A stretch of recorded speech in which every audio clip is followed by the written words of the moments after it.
Good morning. Nice to see so many people wanted to talk about, who want to learn about authentication in .NET. That's really exciting to see. So let's get started and let's try to explore and get to better understand how authentication works in .NET. So maybe first, who am I? So my name is Nestenius. I work as a freelance instructor, coach, and consultant. I do a lot of training in and around .NET and authentication. I also do a blog about authentication in .NET and security. So if you want to know more about security and authentication in .NET, then head up to my blog. I also co-organize the .NET Skåne user group. So if you're in the area, then we have a monthly meetup with different speakers and different topics. So feel free to join. So let's start. So let's start from the beginning.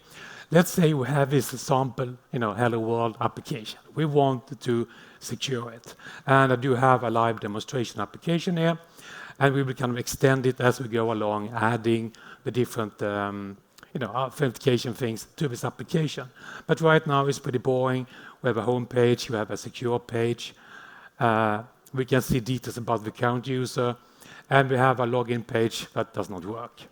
Nothing really works. But we have a good starting point at least. So first of all, the goal is to kind of understand how do we get the user onto our page. So basically, we have our page. We basically want to figure out how to understand the path from an incoming request to get the user up on the page and explore all the things in between.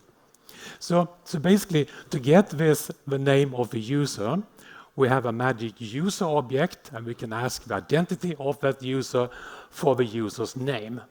Okay, makes sense, nothing kind of special. So we can ask the ASP.NET Core framework for the name of the current user. And if there's no name, we just type out unknown. Okay, makes sense?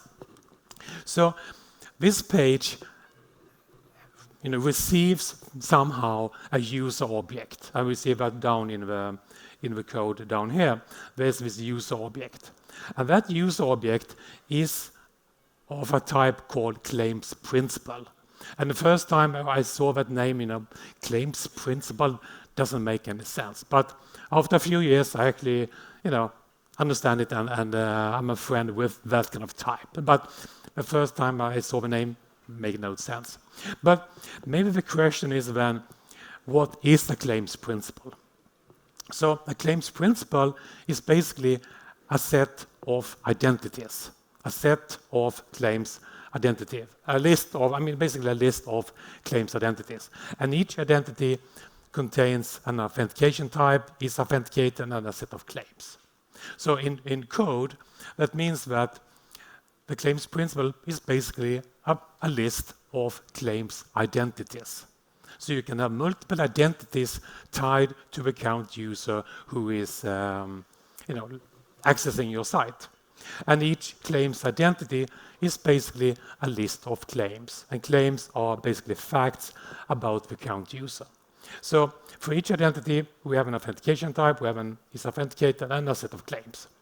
So those claims are basically key value pairs describing the current user, his email or subject. The subclaim is basically the identity of the user, but you can put any claim here as you like. Email, role, age, gender, country, whatever you like. You can add those things.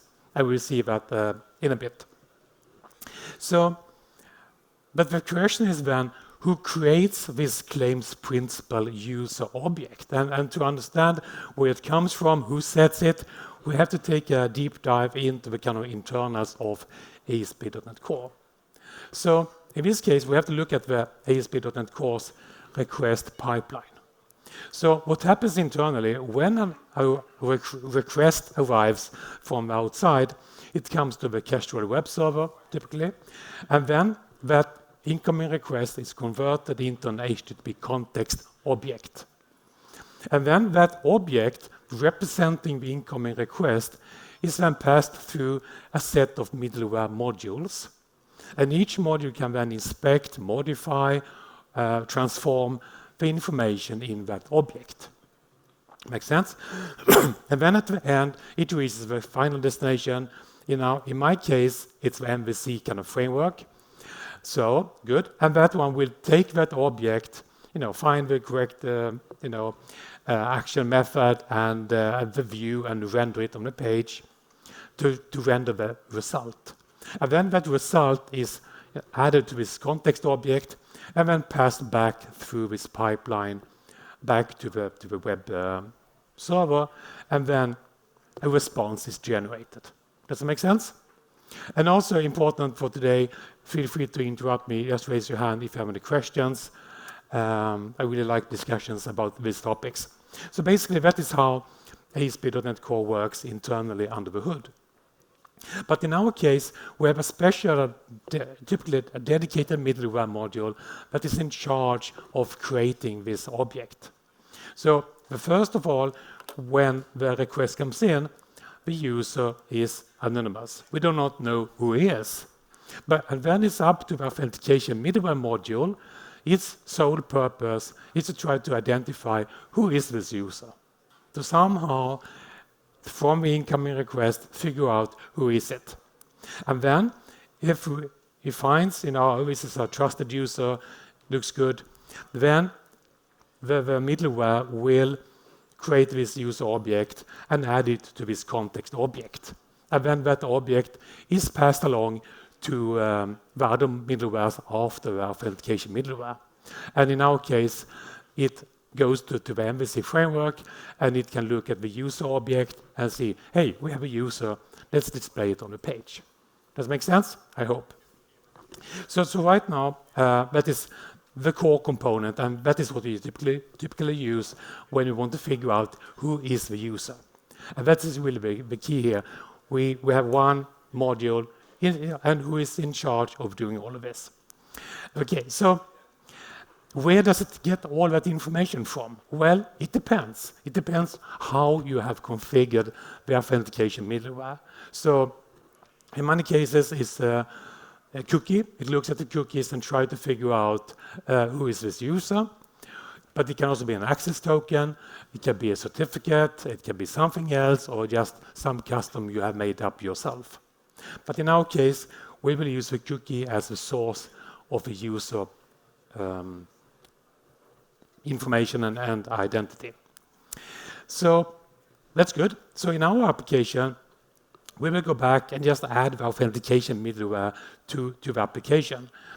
And just adding it will not make any big difference, but we want to do it step by step in our application so we can follow along. So basically, we will take just copy this part, and we go back to my application. So in my program class, I don't have anything special in here. It's just a plain default, more or less. So I will add the add authentication. And add authentication basically means that we're registering the services in the built-in dependency injection container. Basically, adding the services. And then we add the second part, the app use authentication. And we add it here. And of course, no, not that one. We can just do it app use authentication, like that. If you don't add it, ASP.NET Core will add it for you, but I really like to be explicit by having those two middlewares in the code so everybody sees here we do the authentication part, because that otherwise you might have some strange bugs. And of course, afterwards, we talk about authorization. And we won't have time to go into authorization today, but that's the next middleware after we know who it is. Then we figure out, are you allowed in? But that's a topic for another talk. So we will skip the authorization part. But basically, here's our middleware. It will look at the incoming request. And if I were to run the application, nothing would happen. So nothing will happen, so we can actually skip that for now. So let's go back to the presentation. So we have added the middleware. Okay, that's good. But what can we do with it? What's inside the authentication middleware? And how do we interact with it? So it's really, really simple. We only have, inside this authentication middleware, we can add authentication handlers. We can add the cookie handler, for example. And I think you might have all seen this kind of add cookie syntax here that you add to your application. You add a cookie handler. If you're using building an API, you typically use a jar-to-bearer handler. Or if you're using an OpenID Connect client, you typically have two handlers, one cookie handler and one OpenID Connect handler. And in that case, we see that we do the kind of this kind of add authentication, add cookie, and then add OpenID Connect. So that is how we can add handlers to this middleware. And in our case, we go back to our application, we add the cookie handler to our application. We set some default path to a login path and logout path and access denied path. Nothing kind of special. So we just add it to the application. And we basically replace this one with that. So right now we can start the application. Nothing really will happen here. We still haven't figured out the login button and the other parts, but we can just show you that it runs. But there's nothing special here, and the login does not work. So we're not there yet, but we're getting there. So now we have added the cookie authentication handler into the authentication middleware. So what can we do with it? Well, we can do 5 things. There's only 5 core operations that you need to know and understand to build authentication in .NET. So these fill up, we need to, so the first one is to authenticate. So the authenticate will be called on every incoming request that passes through that middleware. And basically its job is to figure out who are you, looking at cookie or token or certificate or something else. And then from that, creating this user object, this ClaimsPrincipal user object. So this one runs on every incoming request. That's the key.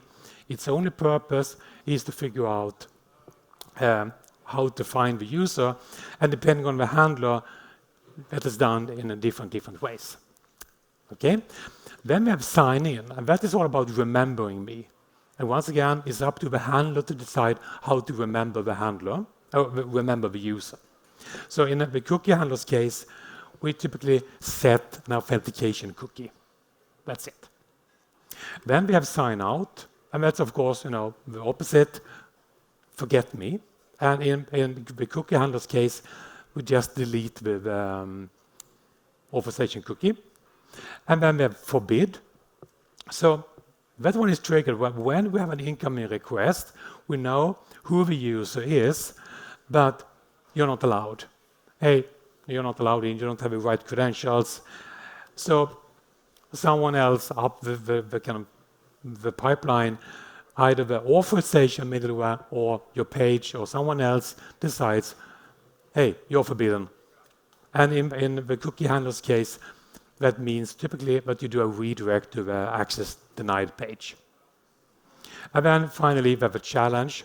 And that means that when a request comes in, but we don't have any cookie, we don't know who you are, you're anonymous, then, hey, we need you to be signed in, for example, for this page. And then someone up the chain will call the challenge method to challenge the user and ask the user to go and authenticate. And once again, how that's done is up to the cookie handler to decide. And when we use the cookie handler, we do redirect to a login page. Make sense? Any questions so far? Good. So in our case, we have this kind of secure page. We want to secure it. And in our case, we will add a manual authorization here. We want to check that if you're not authenticated, we will challenge the user. Otherwise, we show a page. So we add it to our application. So we just go back here. We add it here. And we start the application one more time. And okay, so when I go to the secure page, we will be redirected to the login page because we are not signed in yet. And we will figure that out in a bit. So that my logic works, we are kind of redirected to the login page. So that is good. Let's continue. So, but how do we trigger those operations? So we can do it in two different ways. In C# code. Other modules can also do it, but when we as developer want to manually trigger these operations, we can call these extension methods on the HTTP context object. So we have authenticate, challenge, sign in, sign out, or forbid. So what happens under the hood when we do that method call? So that means that, for example, if I now do a challenge here, we make a direct call to the authentication handler for this request, and then that one will, on the context object, basically just do a redirect. So it sets and create a redirect response on the HTTP context object, and then you go back to my application and resume execution. So it sets the redirect. Okay, so that's good. But we have a second approach as well, and that is to return a result. So in our case, in our action method, we can return a challenge, return a sign in, sign out, or forbid. We can't return an authenticate because it will not make any real sense in this context, because authenticate is on the way in, this is on the way back. So you can't return an authenticate. It will not make any sense. But what happens when we do this? Well, when we return challenge, that's actually an abstraction, so it actually internally will return new challenge result. So it's just to make it really a slightly nicer syntax. So we're returning a challenge result. But what does that actually mean in reality, in practice? Returning a challenge result. Well, what happens is that our request comes in, it goes through the authentication handler, it then goes through and need additional middleware modules, and finally to our action method. This one will do a challenge, would return a challenge object back through all of those middlewares, and the authentication middleware and its handler will look for those kind of challenge result. And if it sees that, hey, there's a challenge result response coming back, I will handle that. So the authentication handler will be called with that information, and typically it will kind of change it to a redirect, and then redirect the user to some other page. Does it make sense? Good. So, but then of course, will challenge always do a redirect? Well, it depends. It all depends on the handler that you're using. If you're using a cookie handler and you do a challenge, then you will do a redirect. Okay, we have seen that, makes sense. But if you do an API, for example, and you do a challenge here, that will mean that, hey, unauthorized. We don't know who you are. But of course, you typically don't want to do a redirect in an API. Doesn't make any sense. You just say 4.1 unauthorized. So that's a difference in behavior depending on the handler that you have installed and added to your application. So a tricky question. What is the problem with this code? Anyone want to make a guess? Nobody? So I think this is a common gotcha, that you do a challenge and then you do a redirect. But just to really understand what is going on here, when you make a challenge async, so when you call the challenge async method, you call the handler directly. The challenge will set and create a redirect response on the HTTP context object. Okay, we saw that before, nothing odd. And then you go back to your code, and then you do a redirect. You're basically replacing the redirect in the challenge with your own. And that can be fine, but it can also be a bit unexpected. Hey, we have set the configuration for challenge to our login page, but we are basically here just replacing it with a different redirect. So that can be a good thing to keep in mind, that this challenge or sign in or sign out will often do a redirect internally if you want to.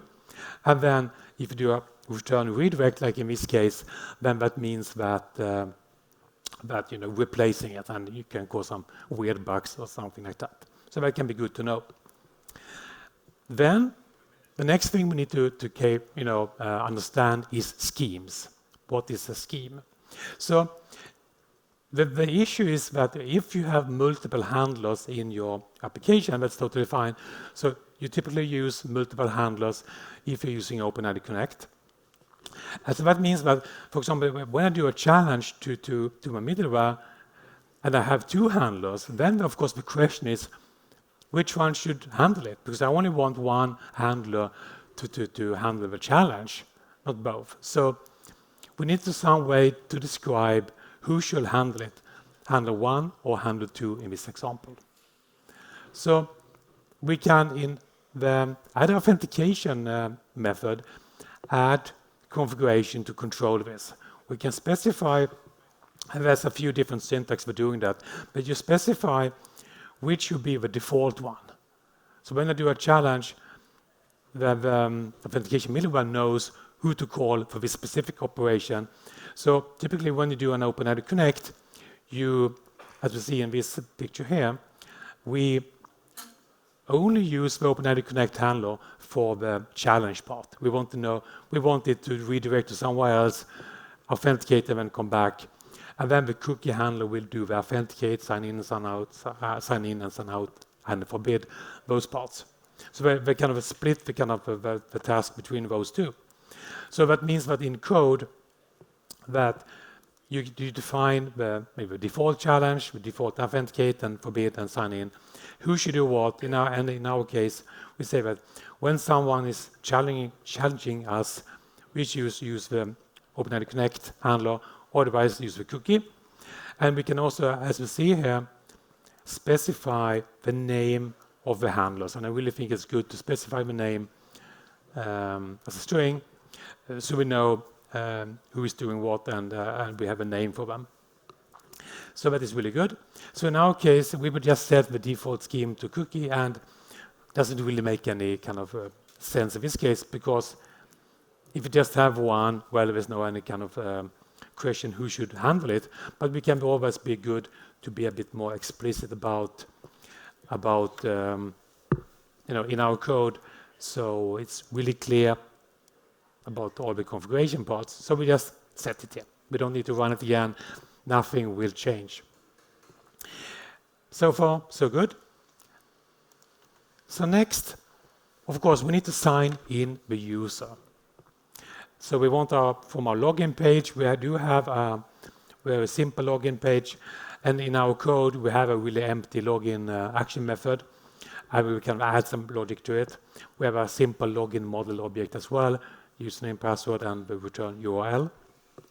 So basically, what happens inside the login action method, when we press the login button, we will first do a validation. Of course, check the database. Who is this user? Does a password match? So, but we don't do that today, but we just assume we do that validation. Next, we load all the claims for this user from a database. So this is a list of key value pairs representing the user. We don't do anything. Everything about this user is added to this list of claims. That's the data structure that represents the current user. So we add this list of claims. With those claims, you can then create an identity. Claims identity. So we provide the name, we provide the claim, the list of claims. We specify the authentication type, and that might be a bit odd, but basically just a string. It describes how did the user authenticate.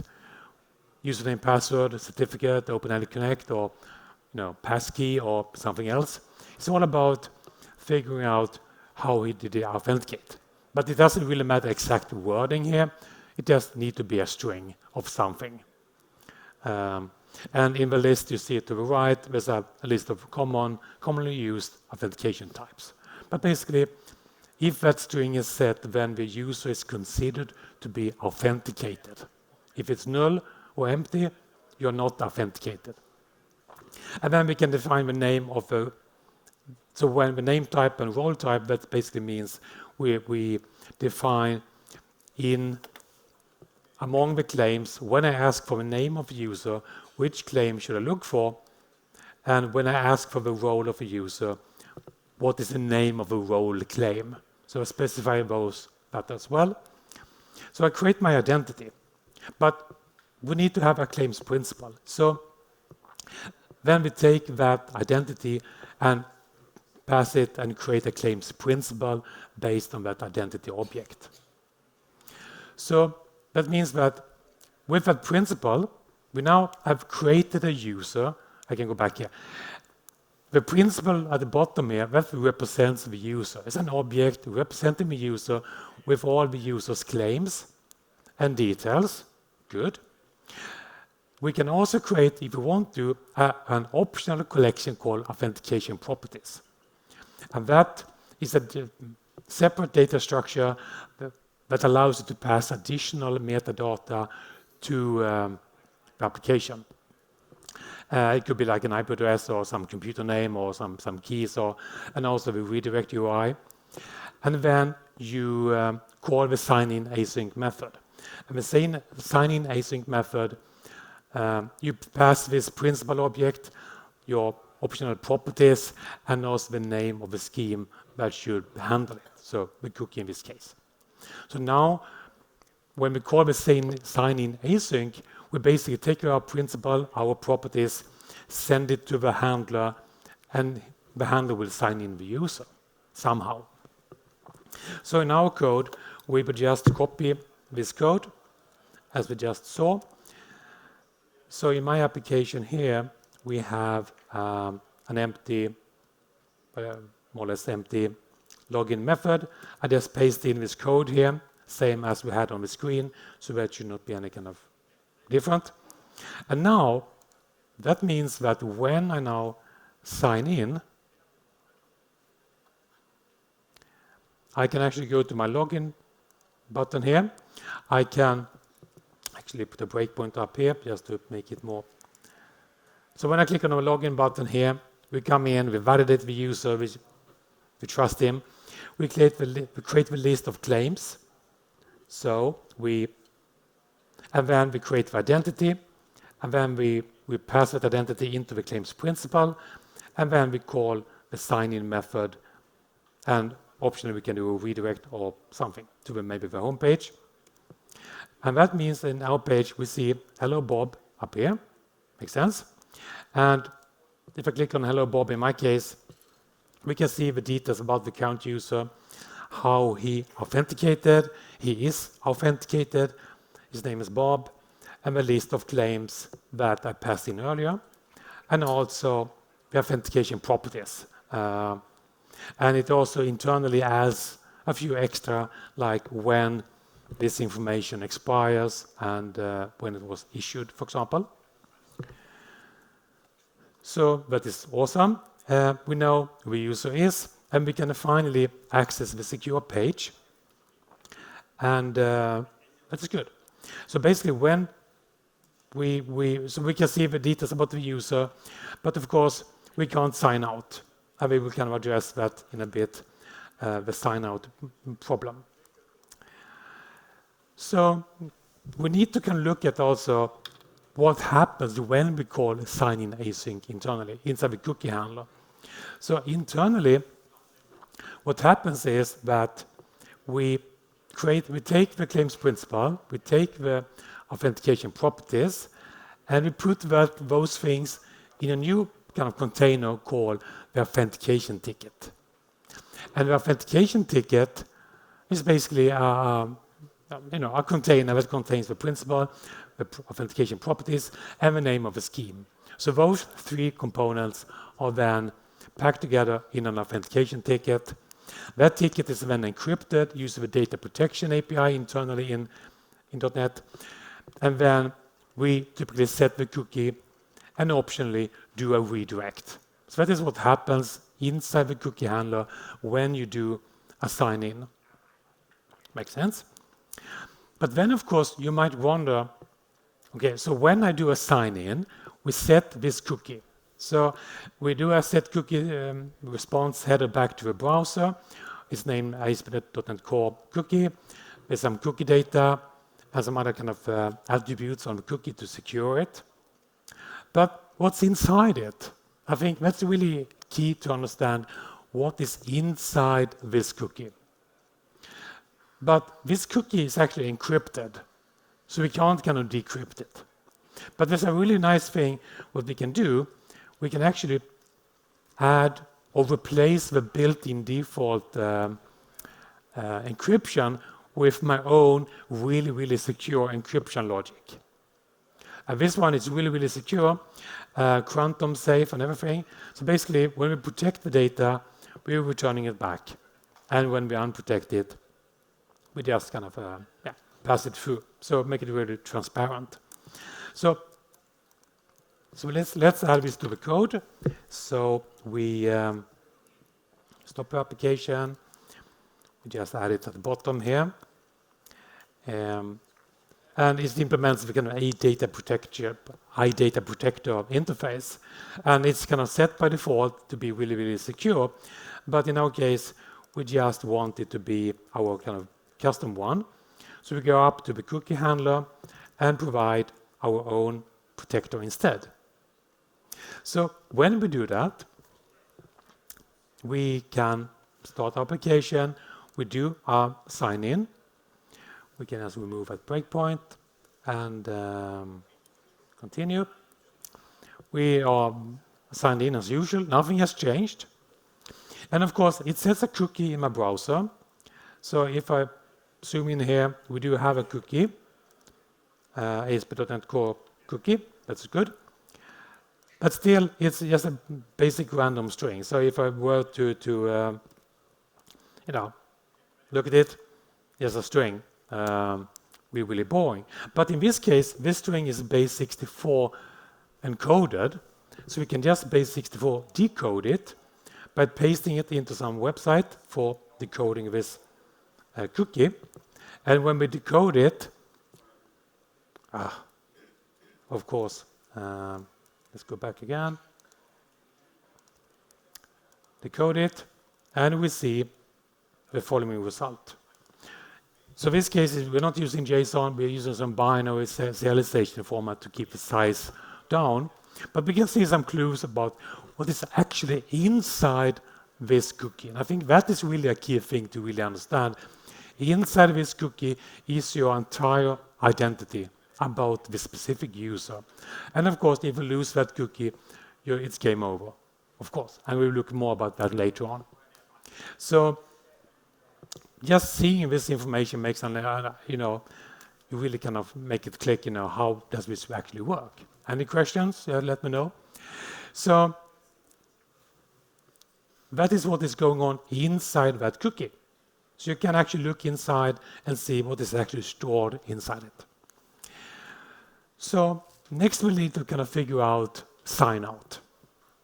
And in our case, we want to, when we click on the logout button, we do have an action method to call the sign out async. We specify the name of the handler, makes sense.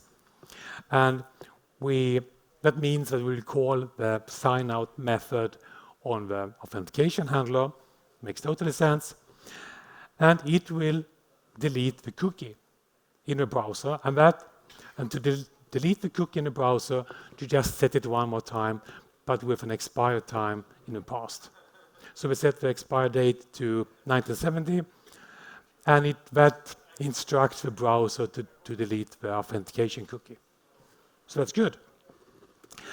So in our case, we do that. We add that code to our application, and in our user controller, we do have a logout here. We just add await sign out async, have a name of a cookie handler to handle it. So let's run it and see what happens. And to our help here, I do have Fiddler running in the background, allowing me to see all the requests that goes on behind the scene. So when I click on the login button here, we are logged in, we see hello Bob. And behind the scene, we can see that when we see, first of all, when we make this kind of post request to the user login page, and then we do a redirect to the home page. And we can see the details about that request in Fiddler here, and we can do the raw. So we make, in our case, we make a post request. We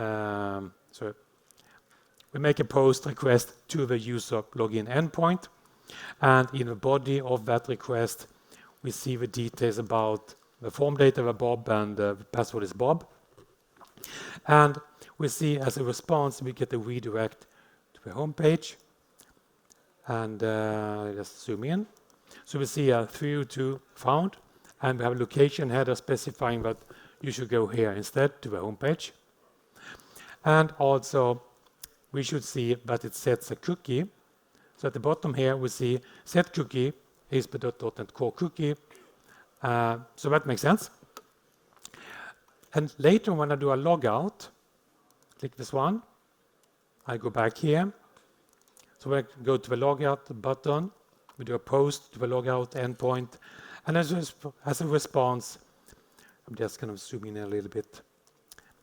Sorry about that. So we get a response back 200 OK.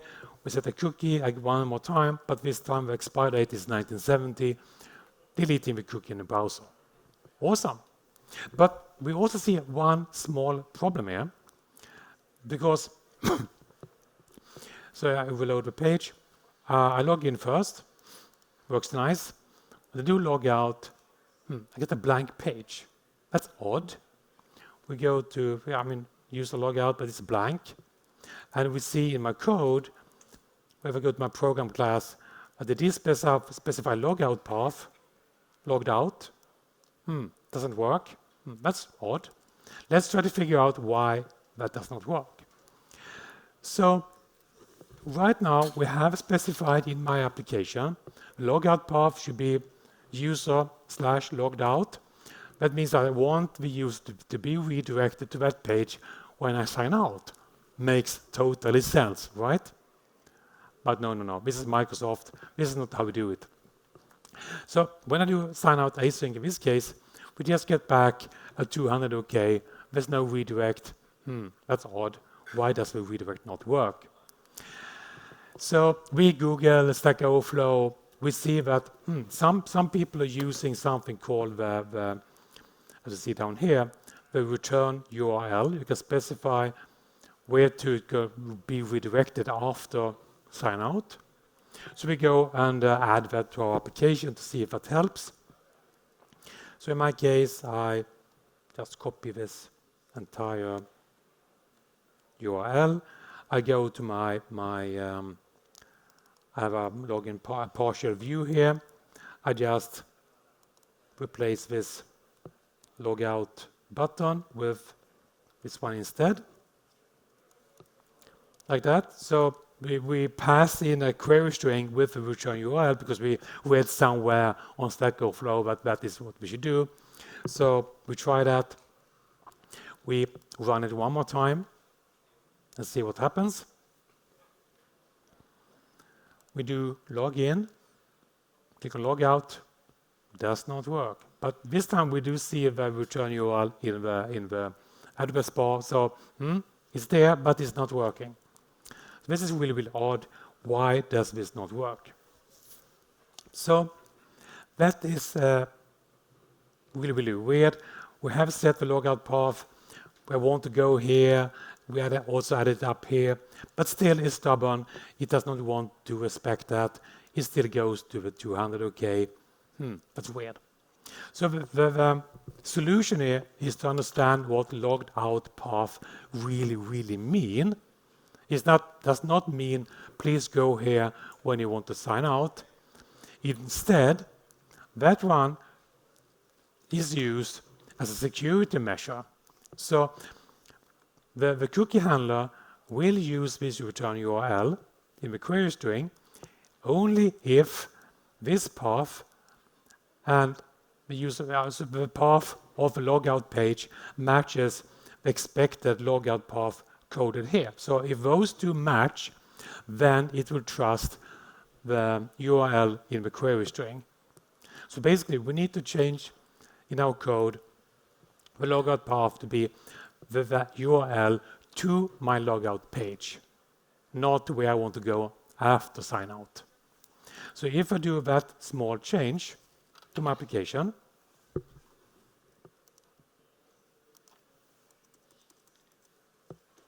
like that, I restart it again,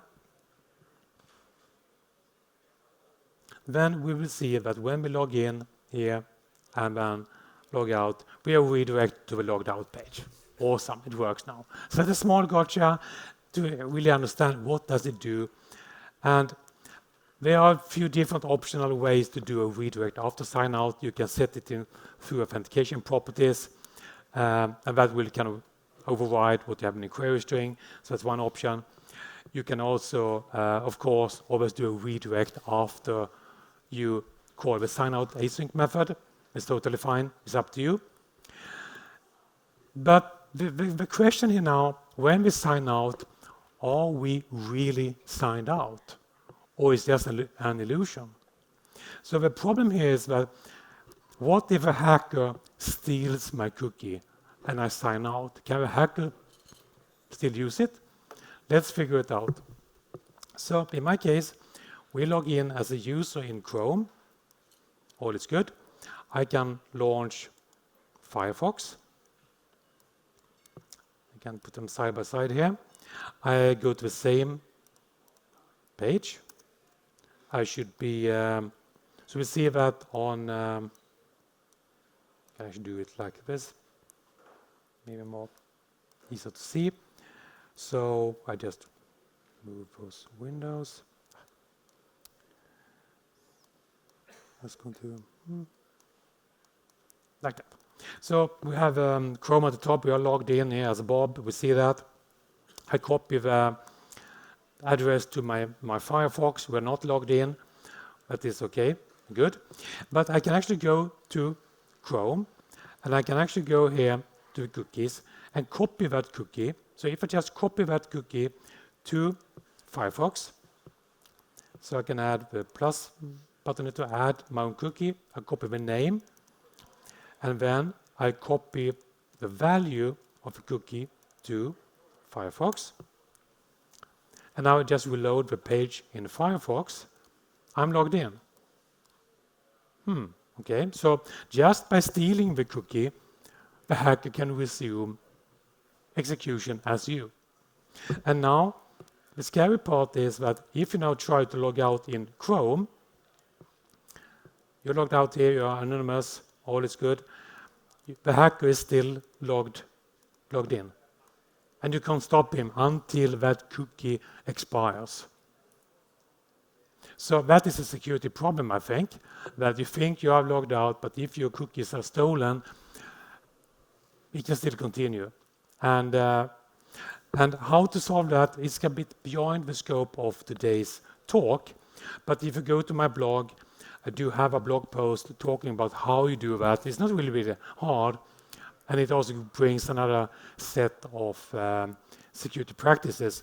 But the basically idea is, if I do it a bit shortly, is that you basically store your cookie data in a backend storage, in memory or in a database. And then what you put in the cookie is just like a grid, and you store the actual content in this kind of backend storage. And there's a built-in support for that in the cookie handler. And also the benefit by doing that is that you can actually do things like this. You can do that kind of page very easily. Where am I signed in? You can sign out specific instance, for example. And we have seen that in like Google or other places. You can do that very easily.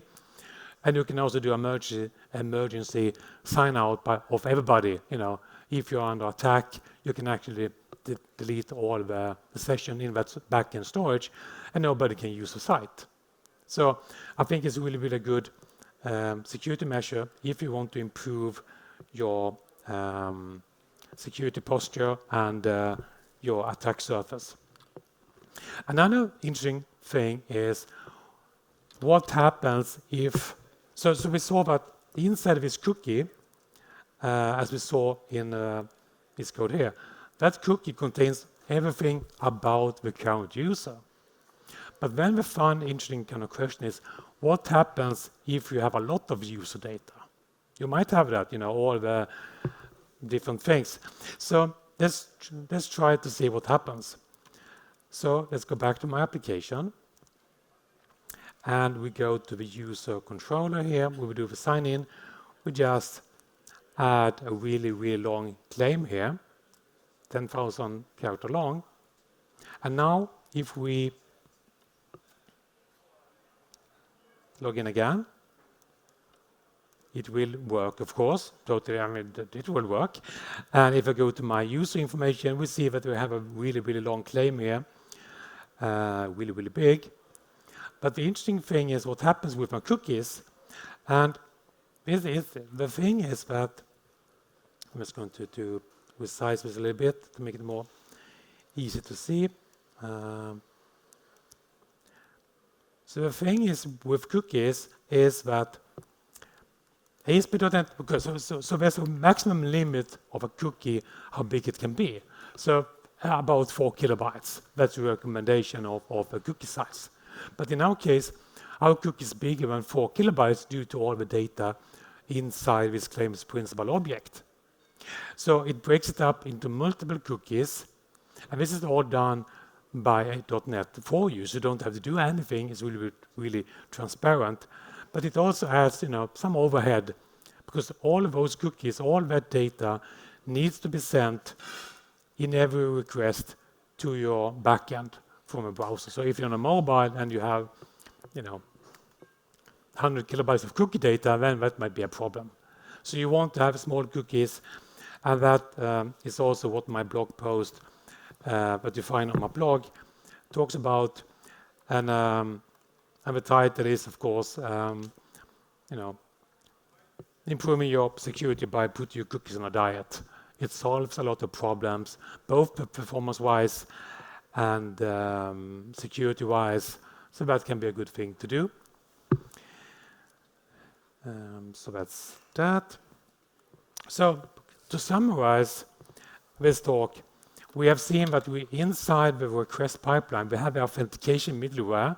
That one is a kind of has a responsibility to look at the incoming request and use the different handlers to figure out who is the user and to create this ClaimsPrincipal object. And inside the handler, you have logic to handle those 5 core operations. Some handlers do handle all of them. Some handlers does not implement all of them, but it all depends on the handler. But these are the 5 core operations that a handler can implement. And of course, authenticate is all about figuring out who is the user. So when the request comes in, it will kind of look at the incoming request, create this ClaimsPrincipal object, and add it to the context object, and then pass it along. And then eventually you come to my application and to my page, and then my page can then extract who is the user and make any decision or display the name or similar. And then that's it. So my presentation and code will be on my GitHub page. There's a QR code. You can also go to my blog and read more about my authentication. I have a lot of blog posts about authentication and security, cloud, and a lot about OpenID Connect and Identity Server as well. So, questions? Did it make sense? And you're always welcome to contact me afterwards if you have any questions about this talk or this topic. It's a really, really big thing. But understanding the fundamentals, I think, is key, because you need to know how it interacts. But you can go really, really deep into the world of authentication, because it's a really, really big topic. Thank you.